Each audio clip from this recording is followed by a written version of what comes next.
So thank you so much. My name is Suneeta Kaimal. I'm the Deputy Director of the Natural Resource Governance Institute. We're all going to have to get used to saying that, so I encourage you to use it as often as possible over the next couple of days. I'm going to do something slightly unorthodox, perhaps, for Oxford University, which is I'm interested to know who's in the room. So now that I've made you all sit down, I'm going to ask that if you're a representative of a government, will you please stand? That includes donors, yeah. All right, thank you very much. If you are a company representative, please stand. There you go. Thank you. If you are a member of civil society, please stand.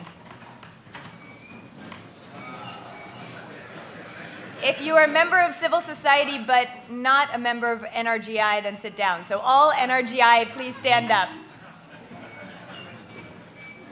There you go. All right, thank you very much. Sorry, please stand up.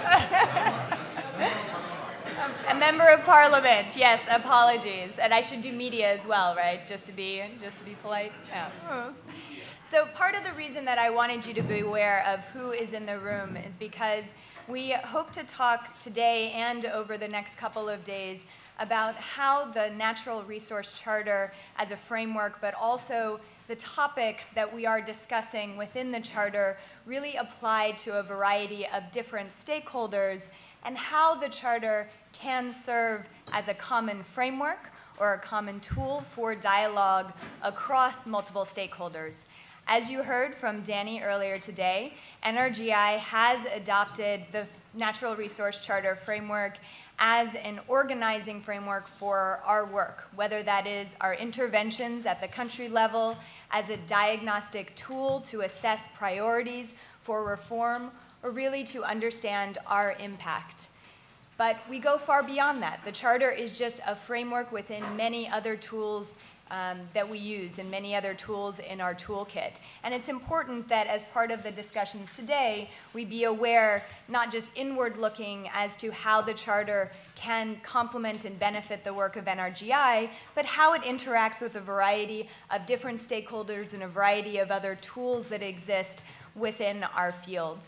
So through our presentations by Jim and our panelists today, we hope to explore some of the challenges that lie ahead, some of which may be addressed by the framework, but others may even be caused by the framework itself, and how do we address those?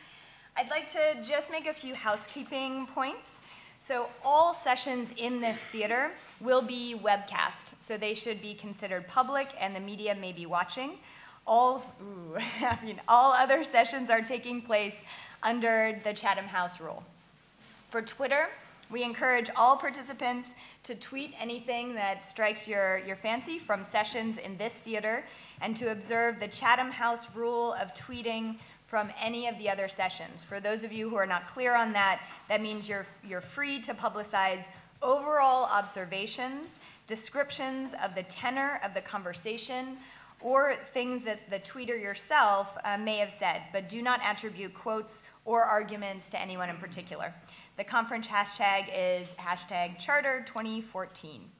So without further ado, let's dive in. We're going to begin with updates and reflections on the evolution of the Natural Resource Charter from NRGI's own Head of Data Analysis, Jim Cust. Jim. Thanks, Suneeta. Hi, everyone. Welcome to Oxford. I'm delighted the weather is so fantastic because it makes it all the better to have everybody here for the next couple of days, and I hope you get a lot from it. I'm going to try and be quite brief. The really objective for my presentation is just to provide some updates on the Charter and really sort of frame the discussion that we're going to have subsequently. Many of you in this room are deeply involved in the work have been deeply involved in developing the Natural Resource Charter, are involved in the work of NRGI in various ways, and so are familiar with the Charter in different ways. So I won't dwell on this too much, and we can come back to many of the points that I raise in the discussion. I think the first thing to say is that you all have the updated second edition of the Natural Resource Charter. This updated edition has been, revisions have been underway for the last probably 2 years, but with a lot of the legwork happening in the last sort of 12 months. So I encourage you to take a look at it and to come and talk to me over the next couple of days and other staff about it. A few things that I wanted to draw your attention to in terms of what the big changes have been since the last iteration of the Charter. I won't go into huge amounts of detail, but just pick out a few highlights. This is all in the context of what the objective for the Charter is, which is to really be a living document that reflects the collective views of this gathering and the expertise of the Advisory Council and staff and so on, to reflect what we consider to be the cutting edge in terms of country experience, in terms of good practice, and putting that into a concise and accessible formulation that can be useful to a wide variety of stakeholders. And the updates to the Charter have really been an effort to further reflect that, further hone that, and provide an even more useful document.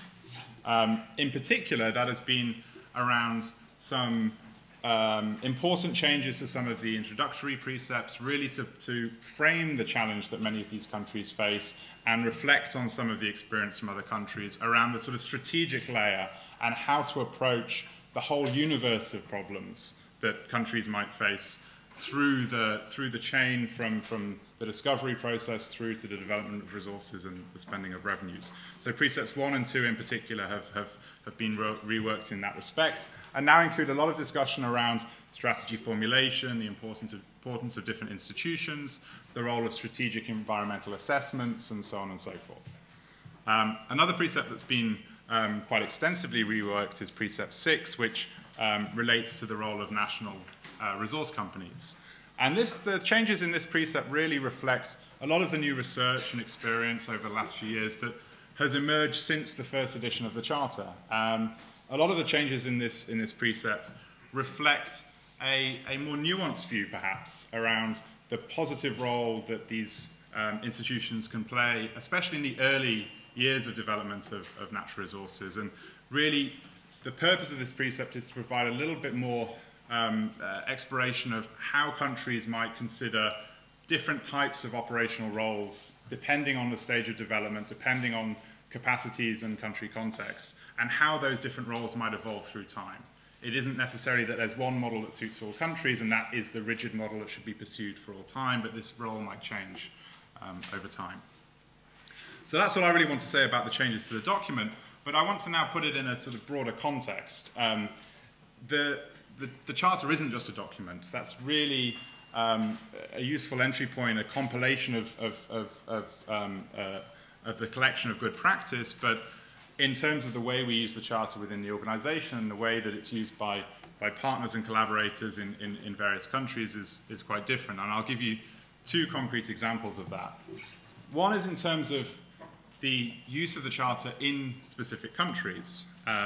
And we'll get onto this in the discussion. The Charter has been used as a benchmarking tool to provide a conceptual framework and an evaluation tool that can be used by countries to take in the big picture, look across the whole policy landscape and see where they sit relative to peers and relative to international good practice, and really as a prioritization exercise to figure out amongst the whole universe of challenges that countries might be facing, what might be the most immediate urgent priorities and potentially low-hanging fruit. And so the first example of this was used in Nigeria, and many of you will have seen the report that was on one of the tables from the Nigerian exercise. Now this is being used in Tanzania and in Sierra Leone as well, where we're working with various partners, also incorporating the work of the Africa Mining Vision to extend the scope of these exercises.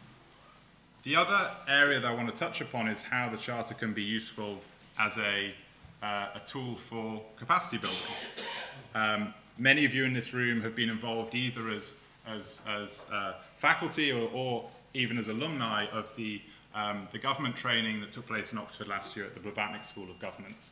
And this course used the Charter as a conceptual framework for that course. It was a week-long intensive course for senior government officials, really to sort of get up to speed with the whole set of issues, to see the big picture and how each of these different dimensions of the Charter interrelate. Likewise, across NRGI, we're using the Charter as a tool for other training capacity building work that we use, including a recent course at the Central European University for civil society and civil servants.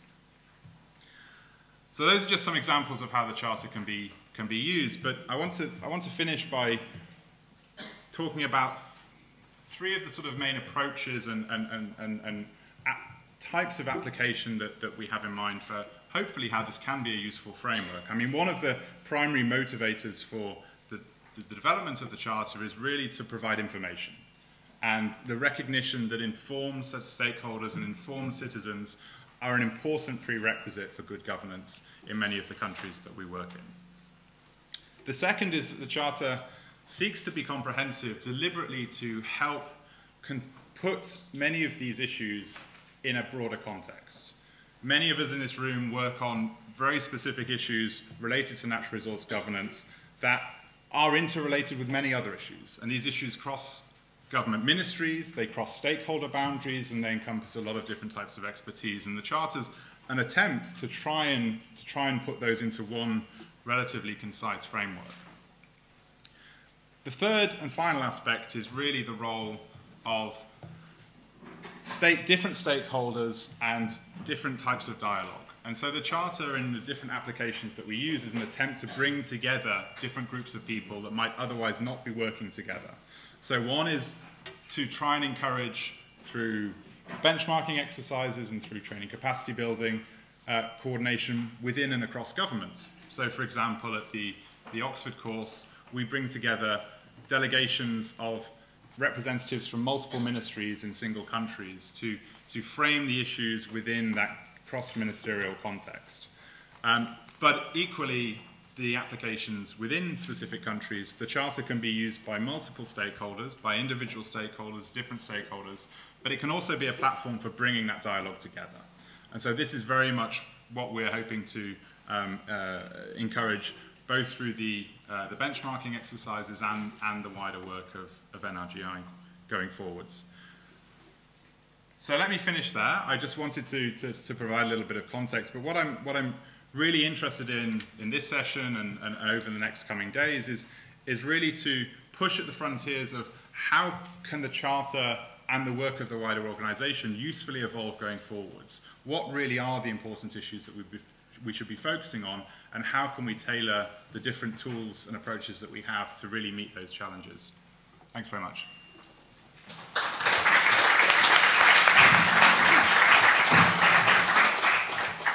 Great, thank you very much, Jim. We're now going to hear from our panelists who are going to respond to many of the questions that Jim put forward, and teasing out a bit their own challenges within these processes, the extent to which the Charter has been useful, or other strategies and tools have contributed to our understanding of natural resource governance going forward. We're going to start with Aidan Davy, who is the Deputy President and Senior Program Director of the International Council on Mining and Metals, which brings together 22 mining and metals companies, as well as 33 national and regional mining associations and global commodity associations to address core sustainable development challenges. Aidan is also a member of NRGI's just this morning launched advisory council. Aidan, I understand that the ICMM has been a major contributor to the Charter, of course, but that ICMM has also developed its own strategies for assessment and toolkits. So I'm very interested to hear your reflections, including the recent implementation of the toolkit in Zambia. Over to you. Thank you. And listen, thanks for the opportunity to be here as well. Danny mentioned this morning about the marriage between Revenue Watch Institute, Natural Resources Charter. Suneeta, I think, referred to it as a merger, and in some ways I think we're all participating and present at the birth of an institution, and so it's a great privilege to be part of these conversations. Look, as you say, we have had input to the Charter over time, and particularly one of the things that strikes me as being very interesting is the emphasis that we heard this morning, both in the Advisory Council and in the opening plenary session, around the importance of partnership approaches and the centrality of partnerships to the Natural Resources Charter moving forward, because this is, if you like, a deeply held belief within ICMM that partnership approaches represent an extraordinary opportunity to enhance the prospect of natural resource endowments contributing to broader-based social and economic development. This is rooted in work we started about a decade ago. So 10 years ago, and my former colleague Catherine MacPhail, sparing her blushes, was on the front foot in putting a piece of work together called the Natural Resource Endowment, which looked at 33 mineral-dependent countries around the world and asked a couple of really basic questions. How do we understand the direct and indirect, the adverse, the positive impacts of mining on those countries? And what is it about certain countries that means that they have done relatively better in terms of social and economic outcomes compared to their peers? What are they doing right that others are doing wrong? And in summary, the findings of that work were that the resource curse, which was a very, very much topical issue of conversation in those days, was not inevitable, but that it critically depended upon governments making smart decisions around issues like the quality of macroeconomic management, around revenue transparency, around the avoidance of mineral revenues becoming a source of dispute and conflict over their distribution, but also that the quality of collaboration, both at the national and the subnational level, could have a profound influence on developmental outcomes. That led us to develop what we call our Mining Partnerships for Development Toolkit, and as you say, we've just recently applied that in Zambia. There are copies of the summary of that work on the table outside, but it's freely available online. What that toolkit, the Mining Partnerships for Development Toolkit, seeks to do is give you a systematic approach to measuring economic and social impacts and how these interact with the governance framework of the host country. It also allows you to look at what are the factors that lie beneath the impacts, whether they're positive or negative, and it encourages a collaborative multi-stakeholder approach to developing practical partnership ideas to try and move the needle in terms of enhancing outcomes rather than looking backwards perhaps and reflecting on past failures. Zambia was the 7th of these applications. I'll say a little bit about Zambia because I think it is quite instructive to look at what's coming through in a country-specific basis. But more generally, the motivation for this is that I suppose it's rooted in a belief that mining can play a profoundly important and constructive role to the development of countries and host economies. But if you don't have a credible evidence base to get into a conversation about how mining, or indeed oil and gas, can play that role, it makes the conversation extremely difficult. So without belaboring the process that we went through in Zambia, I want to point to just 4 headline findings. And the first of those findings is that data is critically important in certain jurisdictions. Now, I think both Mark Henstridge and Alan Rowe from Oxford Policy Management, who were very much part of the application in Zambia, were struck, as we were struck, by the fact that in Zambia, basic information about the contribution of mining, which is, in many respects the most important industry in Zambia, were lacking. To the extent that they were available, they were the source of dispute because there were different data sets being used by different government ministries.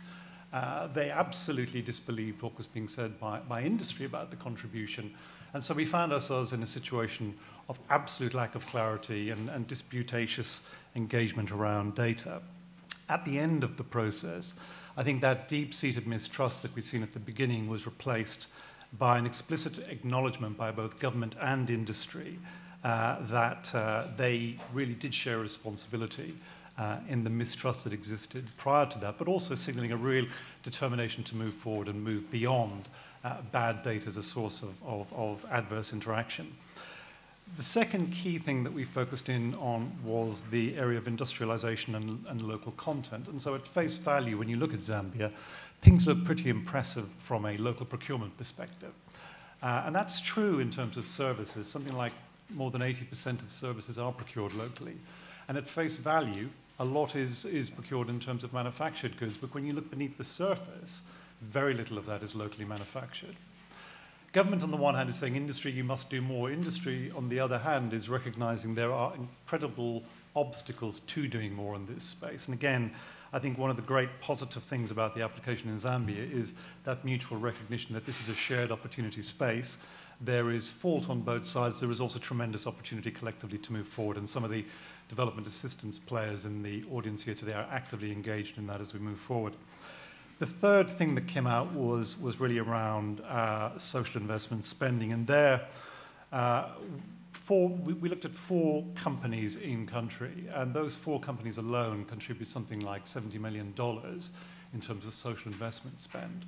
But the extent of which their efforts are joined up with one another, and in the 2 key mining provinces, we sometimes see mining companies operating very close to one another, or the extent to which those efforts are joined up with government priorities is limited. So again, an extraordinary opportunity space for better connectivity between disparate efforts to bring about a greater developmental benefit. And then the last thing that we zeroed in on was the whole notion of the competitiveness of the mining industry in Zambia.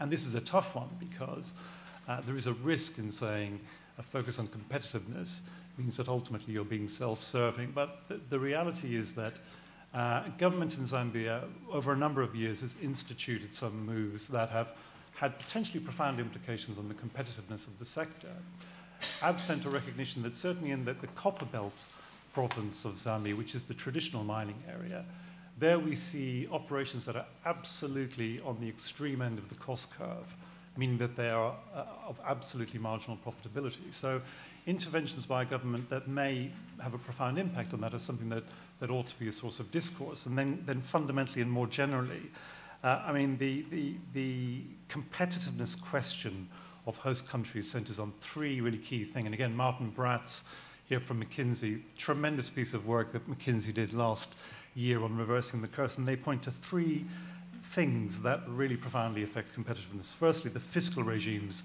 that are in place in a host country, the level of political risk and the infrastructure.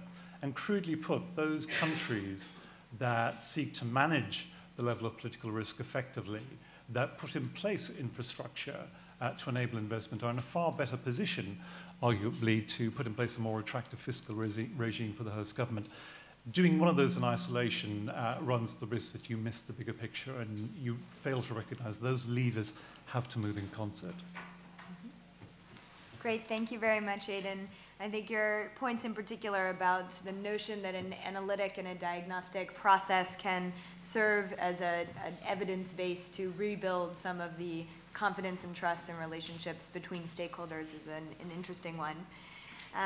We're now going to turn to Yahaya, and I hope I'm pronouncing that correctly, who is the team leader of the Facility for Oil Sector Transparency and Reform, known as FOSTER, an acronym you all will have heard thrown about quite a bit.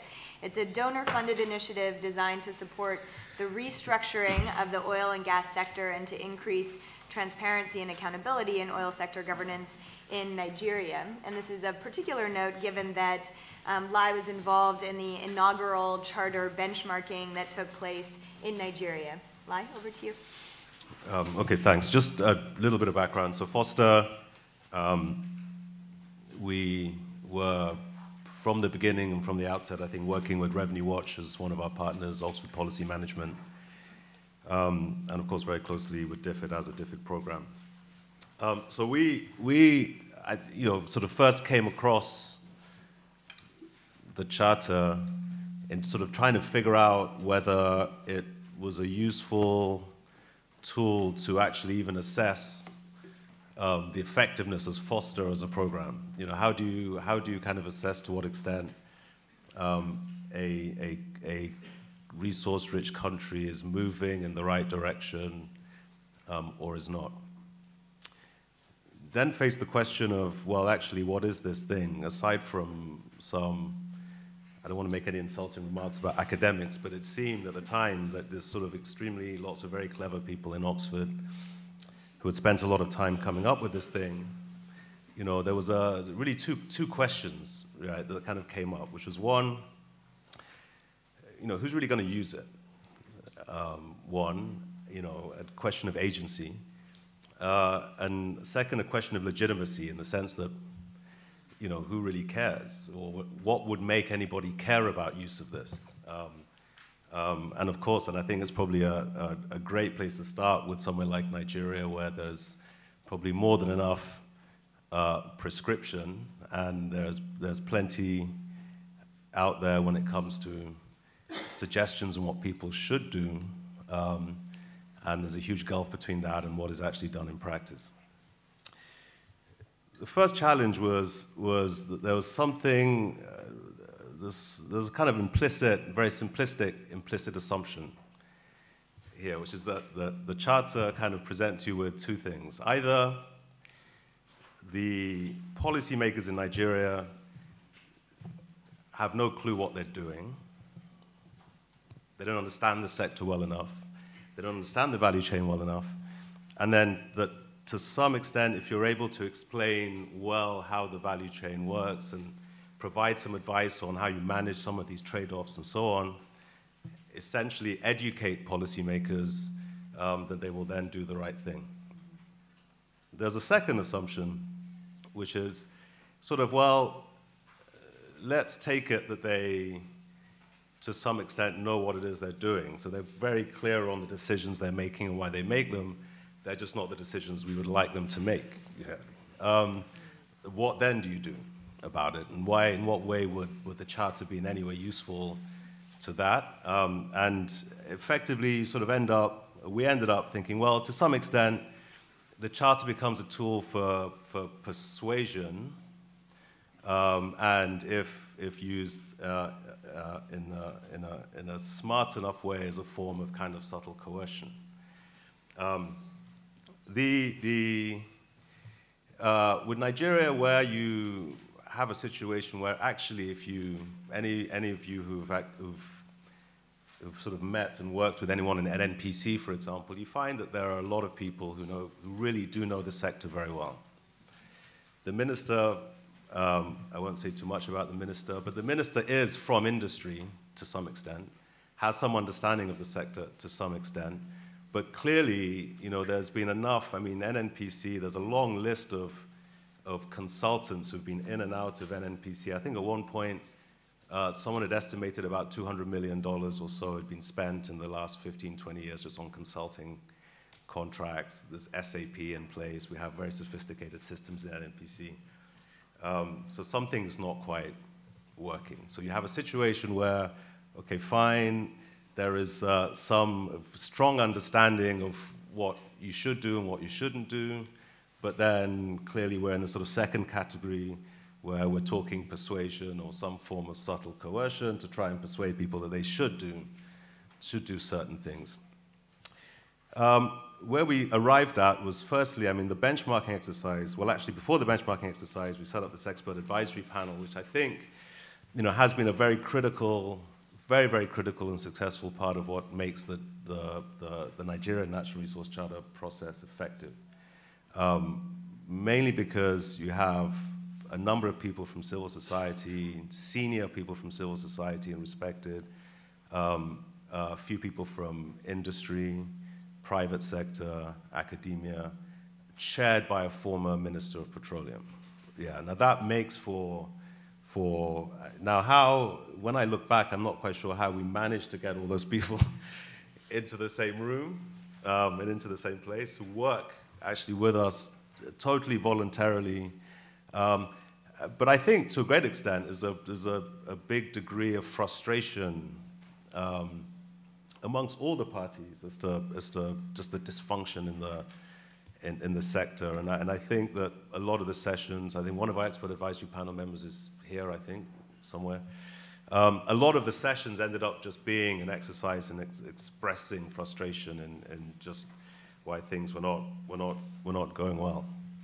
I'll give just one example, and then of course the benchmarking exercise, sorry, I should just mention that, which I think also which happened a couple of years ago, and we are doing another one again this year, was useful for two important reasons. I think one was that it was, I think, the first time that end-to-end across the value chain, you had some way of basically being able to assess progress and performance, but even more importantly, to sort of try and identify where the weak links were along the value chain. You know, the performance was not particularly good, but that was a great start. I mean, that's the kind of benchmark you want to start with. But the second actually useful thing about this is it became a very useful source. It has become a very useful source of information. It's helped in the sort of capacity building process of civil society and so on, and people trying to understand what the issues are and where to focus on advocacy and so on. Now, I guess I don't have that much time, but I just want to give an example really of just a recent sort of event that we had with the Charter, which just gives a little bit of a flavor of you know, why I think it has now become a really important part of discourse on reform in Nigeria. And that was, you know, when there was a lot of noise, some of you would have heard a lot of news around missing billions. Our former central bank governor who talked about $20 billion that had somehow kind of gone missing. And so we convened the expert advisory panel members to really, you know, have a discussion around what really was going on behind this, and then to make some recommendations to government on what really needed to be done. And the reason why I think this is a very important event was that the discourse had sort of been one set of people, mostly civil society on one side, saying, well, this is just another instance of kind of grand corruption. $20 billion has just gone missing. Somebody has walked away with that money. On the other hand, you had sort of industry, or NNPC itself, saying, this is all some major misunderstanding. Nothing has gone missing at all. Everything, we have just been doing what we have been doing for many, many years, and nothing has changed. And what was strange about it was, I think probably helped by the fact that it was such a big number. It was like, well, you know, you can't sort of make that kind of allegation and then suddenly like the other side is saying, well, it's just not true at all. I mean, is there something in the middle or whatever?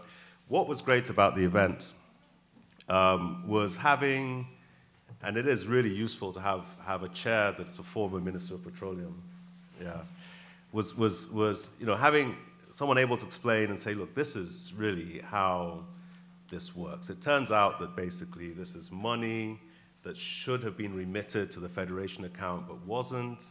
This raises an issue about the role of NNPC as a corporation, the legal basis upon which revenues are remitted, and so on.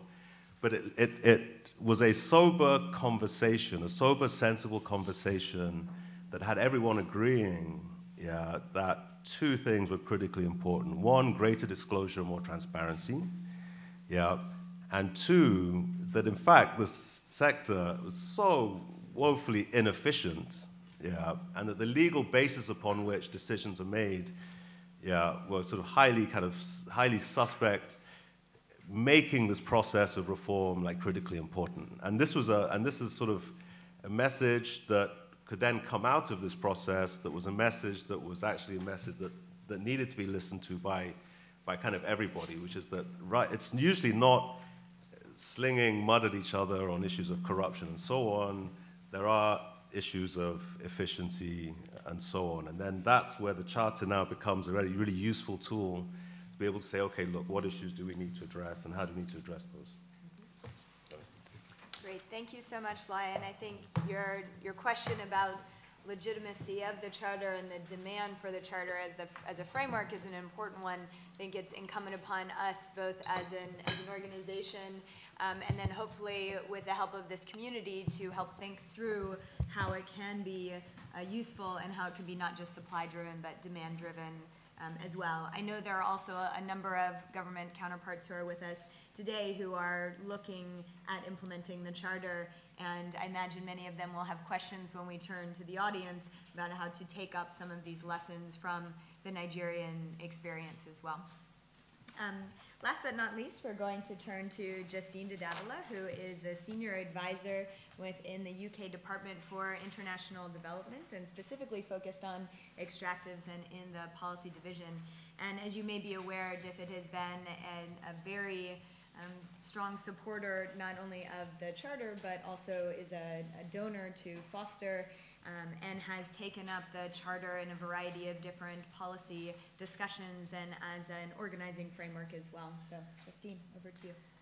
Thank you, Suneeta. I just wanted to bring the discussion back a little bit to some of the comments that were made at the very beginning this morning, things that Paul Colley was saying. And I think his initial message was that this is all about releasing the transformational potential of these resources and taking the right decisions for the long term along the value chain. When we first got involved in the charter and we were making our business case within DfID to provide some initial seed funding, we were told that the kind of theory of change underneath the charter was that if you make the right decisions along the value chain and you do that over a generation, everything will work out fine. That sounds very simplistic. And what I was kind of puzzling over when I was hearing the initial interventions this morning, both from Paul and from Danny, was what was in there about the incentives that are actually going to make that happen? Because all the evidence suggests that actually the incentives seem to go in completely the opposite direction, that this is extremely difficult and complex, that the rents, which Paul Collier mentioned at the beginning, actually create incentives away from making the right kind of decisions along the value chain. They're much less likely to encourage governments to have a social contract with citizens and sit down together and want to discuss the future development of the economy and the impact over a generation. And the incentives are going to focus minds on short-term gains and how to channel the rents to specific interests, whether that's regional or private sector connections, and all those aspects can lead to conflict instead of greater harmony. In addition, the evidence suggests that the incentives are not to build greater state capacity to manage investment and procurement decisions, but they're actually not to do that at all. The incentives are rather to reduce the emphasis on building state capacity. So I guess one of the challenges for the Charter going forward, and one of the opportunities it has, working in different countries and with what was previously Revenue Watch, is to bring together that understanding of the political economy of many different contexts in which the Charter will be operating and who the reformers potentially are in government, who in the private sector is interested in reform because they're also investing for the long term, and citizens and the capacity they need, so media, parliamentarians, civil society. What is it that aligns the incentives of those different groups and enables them to make the right decisions along the value chain and over a generation? And I think there's again, it sounded quite harmonious when this was set out at the beginning of the day, but actually that generally involves a lot of contestation and arguing. And I think something that we've learned from some of the other multi-stakeholder initiatives over recent years is that what these initiatives can do is create a space for that contestation to happen with a degree of evidence behind it, and so that a negotiated outcome is possible. One example you might think of is the Extractive Industry Transparency Initiative. Many people have questioned DITI for not having very much impact on the ground. But one thing that people have said about some of the impact it's had is that it's been able to bring together the private sector, government, and civil society and create an environment for dialogue in situations where there isn't necessarily that trust. That's definitely been said at community level in Ghana. It's been said about the EITI process, however difficult it's been in the DRC. And recently I've been an observer in the UK EITI process, and I was struck when one day someone said, actually, this has been a really good experience sitting down with the companies and government and civil society and talking through some really quite contentious issues around project level reporting, for example. So I think there's definitely something there. I just wanted to reflect on how the Charter can be useful in terms of capacity building, something that Jim mentioned in his intervention. Clearly, we've put a lot of emphasis in recent years, as was mentioned at the beginning, on the transparency and getting more data out there. What we haven't done is place the same amount of emphasis on ensuring that people have the capacity to use that data and interrogate it, both for policymakers to define the different strategic decisions along the value chain, but also for citizens or policy think tanks or investors to look at what happens when you match up extractive transparency data with other kinds of information about human development outcomes or fiscal arrangements and how those map across different countries. So I think there's definitely a capacity gap there, which the Charter and the Resource Governance Institute could bring into the same discussion. I think a couple of the areas that were mentioned in terms of important capacity areas to emphasize earlier on this morning, two areas that weren't really mentioned were making the link between what happens at the upstream element of the resource chain, so getting a good deal, the decisions that are made around geology, and then what happens when governments successfully capture those resources, I mean, capture in a benign way, and then want to start spending that money and spending it well. So lots of work in recent years has gone on improving public financial management and budget oversight, but not very much work has gone on in terms of linking the upstream part of the value chain and how those resources are captured in the first place and then how they're actually spent. And if we're thinking back to the beginning of the discussion today on what would bring citizens along in the discussion of how resources are spent and invested for future generations, that issue of what's happening to the money and whether it's coming back to communities and managing people's expectations around that has to be a critical part of that dialogue.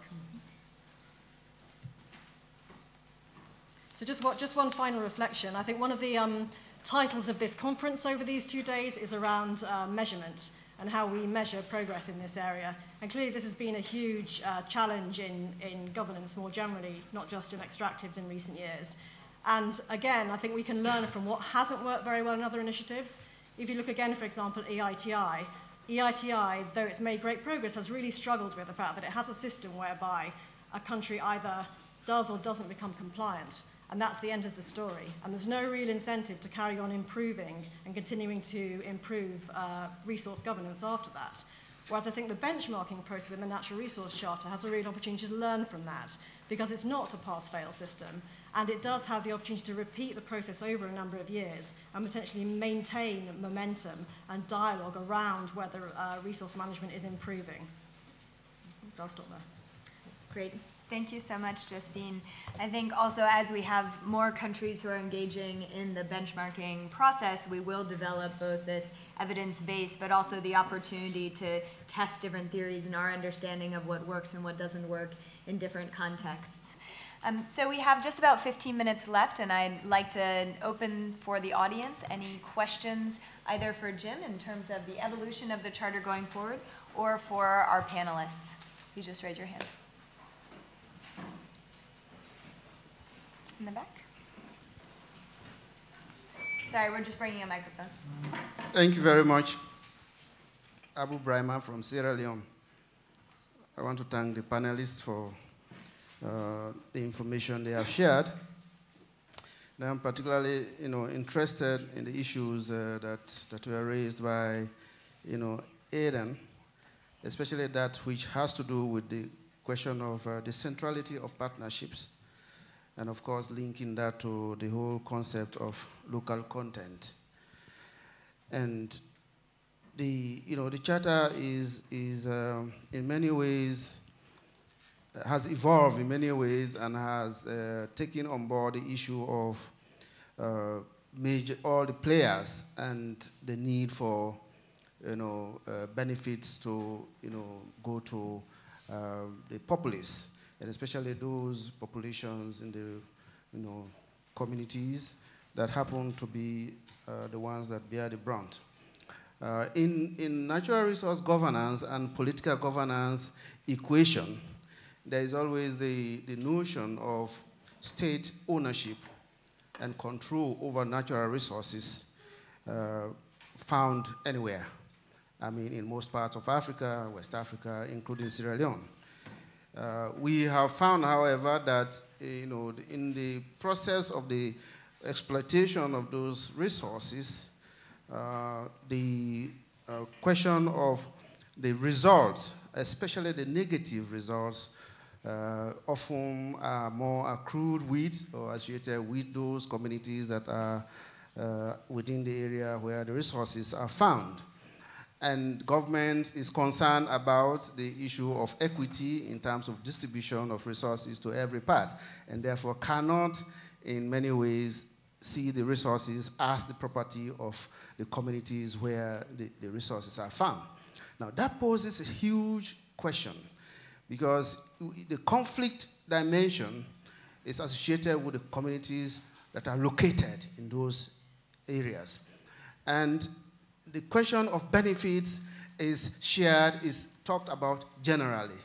Now, if the resource, governance issue is to be transformative in a way that we deal with the issues of conflict, we deal with issues of benefit in terms of sustainable development, we deal with the issues of the tenets of governance in terms of inclusion and participation. I'm just wondering, what is the charter offering, or what is the example in other parts of the world where local communities where the resources are found are actually co-owners of those resources that make it possible for them not only to be, to be involved as many others, but that to be actually considered as partners in that process.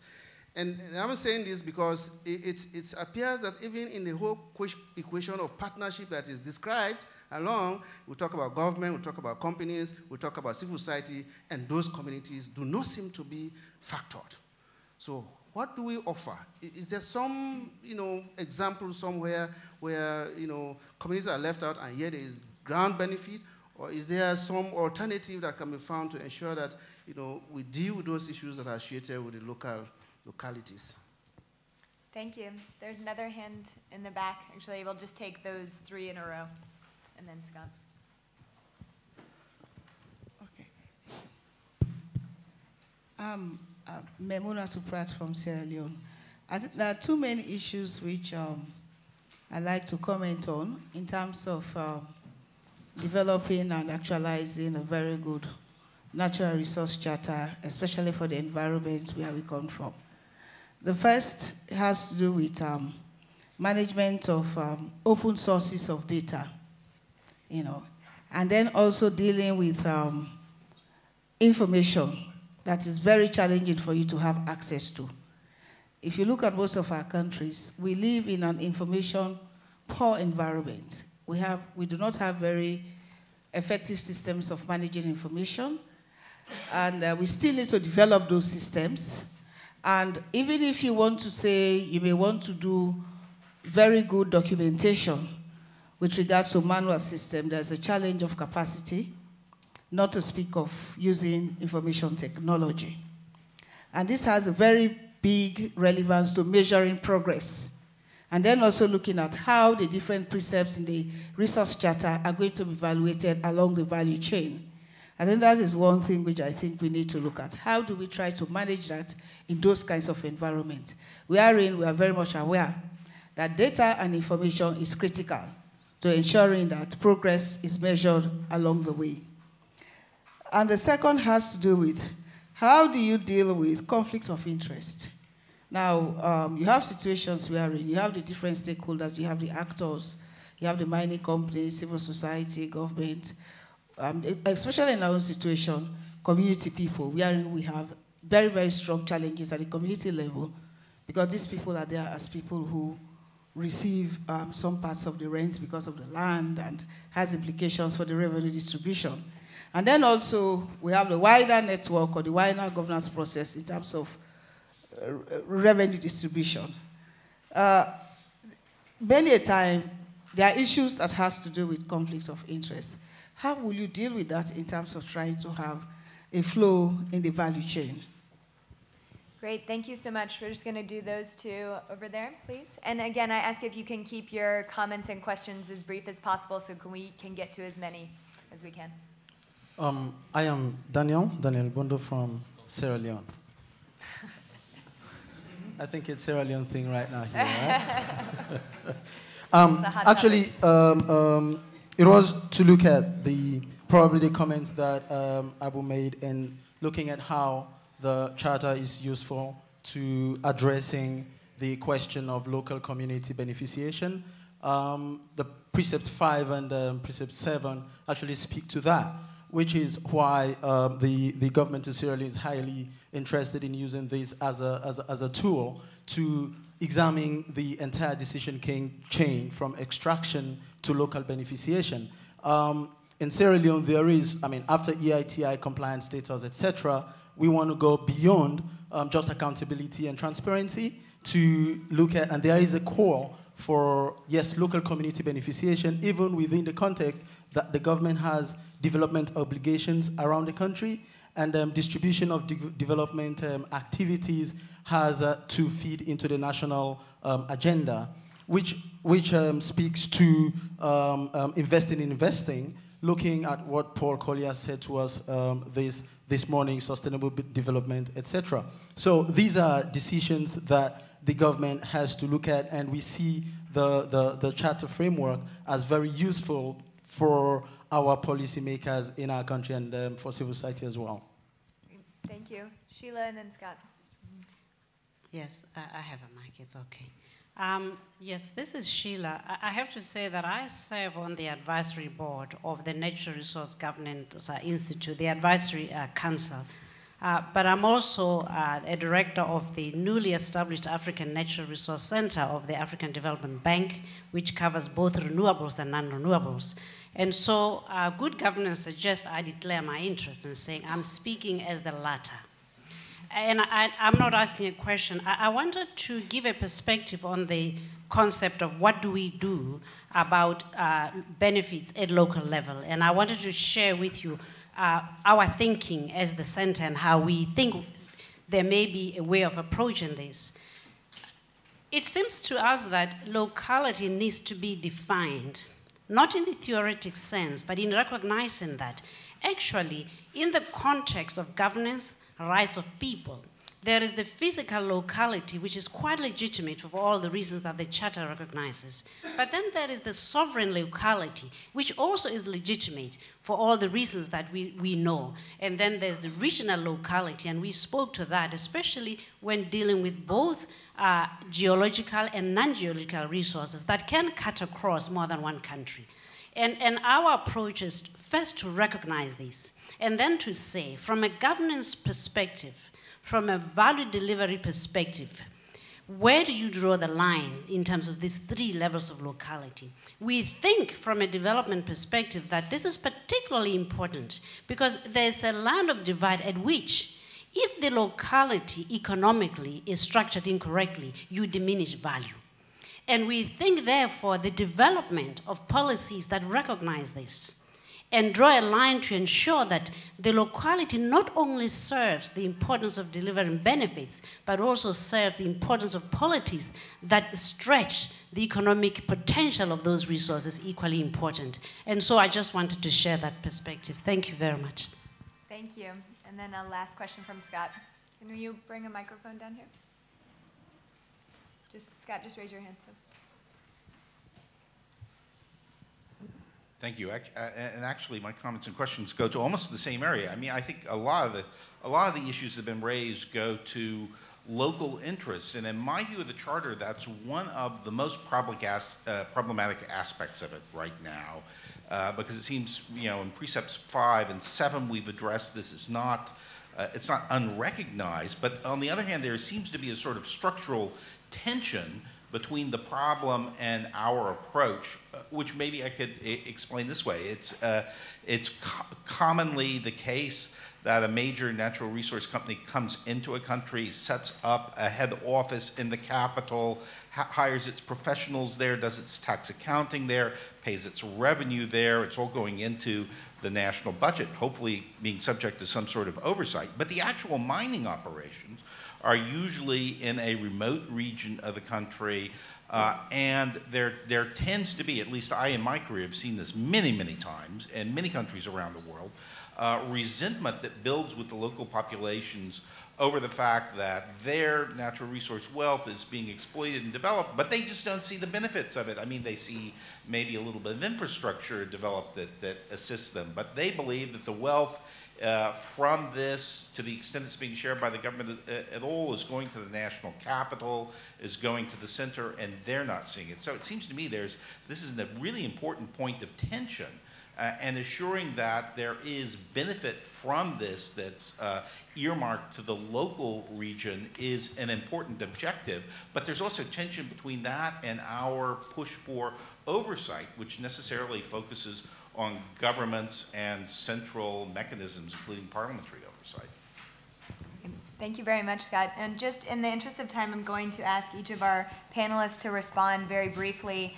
Obviously, since there's been a red thread around the community benefits issue, certainly welcome all the panelists to respond on that. But in particular, I think Aidan and Jim, if you can respond. Justine, in terms of the management of open sources of data, managing information and measuring progress. I think your views on that. And Lai, and dealing with these conflict of interest between different stakeholders and how you navigate would be very helpful. Aidan, can we start with you? Yeah, thank you. And look, great questions on that critical challenge around communities. And a gentleman from Sierra Leone, I think Sheila touched on this, and Scott as well. I think what Scott was alluding to is the fact that most governments, declare ownership over the subsurface resources in the interests of the population as a whole. But in practice, the advantaged population is often the urban and sometimes the elite, but certainly the urban population who often see infrastructure development, they see revenues coming back centrally. Whereas, at that local level, they experience most of the negatives and don't necessarily always experience the positives. And it really does lead to what you think of as a paradox of proximity. Those who are closest to the resource very often have the sense that they are benefiting to the least extent. I mean, again, I think as an industry, we tend to think of there being extraordinary opportunities to participate in local benefits, but don't always recognize that the capacity of those local stakeholders to participate in those benefits isn't always there or isn't always particularly well developed. And so I think, this does, we're back to that partnerships kind of space, really. But just to get very practical, if you take an example of what's happening currently in terms of Guinea, and I think Laurel from Rio Tinto here, there you've got a situation where there is an extraordinary developmental opportunity, but there is also that risk of capital being concentrated in Conakry rather than having benefit elsewhere. And so there I think there's an extraordinarily creative approach to trying to look at shared use infrastructure development, not just shared use infrastructure, but also to an extraordinary degree, a company engaging in and facilitating a developmental planning process whereby you feather the edge of benefit socially and economically into a much, much broader set of the population than might otherwise benefit. Now, not all companies can necessarily do this, but I think if we don't move the mindset towards governments stepping into that space of recognizing if you simply expect there to be benefits to local communities through employment, which is fairly limited in this sector, or through taking advantage of other business opportunities, which local communities may not be well placed to do, you are subject then to what the first gentleman described as the risk of conflict emerging, the risk of the investment that is, in some respects, should be driving border-based social and economic development falling over. So we do need to see companies stepping up as Rio Tinto have done in Guinea, but equally, if government doesn't insert itself into that space as a competent development partner and a willing one, it's very, very tough for companies to go that alone. Thank you, Aidan. Mike? Yeah, I'm not going to talk about the issues. We don't have time to get into specific issues in the value chain and so on. But the subject of this discussion was really the use of the charter, and I'll go back to Abu Braima's question really, which is what use is the charter given some of these issues. And I think for us it's a very, very good convening platform for discussion. It's by being able to take the precepts and break them up and see them sort of end to end, provides a really good opportunity to be able to frame some of these issues. So exactly this kind of discussion that started on issues of, let's say, local content or local community impact and so on, it's what's the end-to-end, what are the range of issues that you need to be thinking about when you're having that discussion. It's been useful for that, but I'm going to just mention one important point on this, and I'm kind of happy that most of the questions came from Sierra Leone, all the questions bar one. There is an issue here which has to do with the domestication of the charter, and so it's that convening platform, the content, the debate that's around some of the issues can only be useful if the charter is seen to be a homegrown product to some extent. And I think this is still one of the challenges, and it's still kind of early days Yeah, but there has to be a sense of ownership of the charter in each of the countries in which it needs to be implemented. I think we've been able to do that with the expert advisory panel, but this is really going to be one of the challenges. That discussion can't happen unless it's domesticated.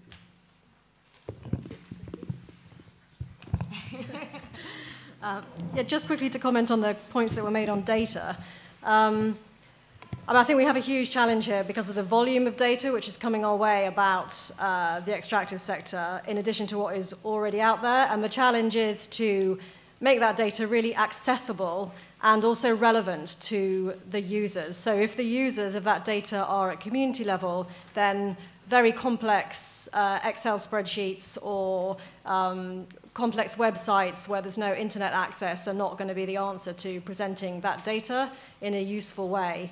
And I think also there is a risk that because there is so much data coming, we focus on how to use the supply rather than which of the data sets it is which actually helps us answer a particular question or influence a specific policy, which may be a local policy, it may be at community level, or it may be a national policy. I think there's a kind of gap in the analysis there, which we haven't quite figured out yet, but I think the Natural Resource Governance Institute will be doing some work in this area, as we in DfID will be doing as well, and others, just to kind of pilot understanding of that at an early stage. Thank you very much, Jim. Yeah, very quickly. So just to underscore what Justine has said, I think that on the data front, linking back to local benefits, there are these opportunities now to work with some of the new data that's coming out, particularly project-level reporting, to link this back to the locality. And there's important work to be done ahead of us all in terms of how can you actually link the upstream to the downstream and how these revenues get spent and where the benefits actually accrue. Linking this back to the Charter and the potential structural problem in the Charter, I think we need to be humble about what the Charter can and cannot offer. I think that many of these questions about local benefits are very difficult, very complex, and very political. And the Charter can offer some compilation of what good practice is out there, but on some of these difficult questions about who should share in the benefits and what proportion should go to where the community where the resources are versus impoverished communities in other parts of the country. And I mean, these are difficult political questions for countries themselves to grapple with. And I mean, I don't see there being easy answers that can be put in a document and put out there, but rather, as Lai says, what the Charter perhaps can offer is a forum and a platform for that kind of dialogue to take place and to bring the issues to the fore, and they are there in Precepts 5 and 7 as noted, but to provide that opportunity for dialogue. Thanks very much, Jim. I mean, just listening to the comments and also the questions from the audience, it reminds me of the need for us to bridge analytics and politics to a great extent. And it just reminds me that I believe it was Thomas Fuller who said that if knowledge is a treasure, it is practice that is the key. And when I listen to the discussion today and we think about the Charter as a framework that is meant to encapsulate our collective knowledge as it evolves, as a living document, it is only through these kind of conversations, through exploring the very practical realities on the ground, the challenges that we are facing, not just when we're sitting in Oxford, but really in the countries in which we work and live, that it is key to have those frustrations, those critiques, that experience on the ground to inform our discussions and to ensure that the Charter can really be a useful and demand-driven framework. So I encourage you to continue, or even request, if I may, that you continue to share that expertise, to share that experience, and hopefully through that practical lens, we'll be able to unlock further knowledge. So thank you so much, and my thanks to the panelists. Please join me in thanking them.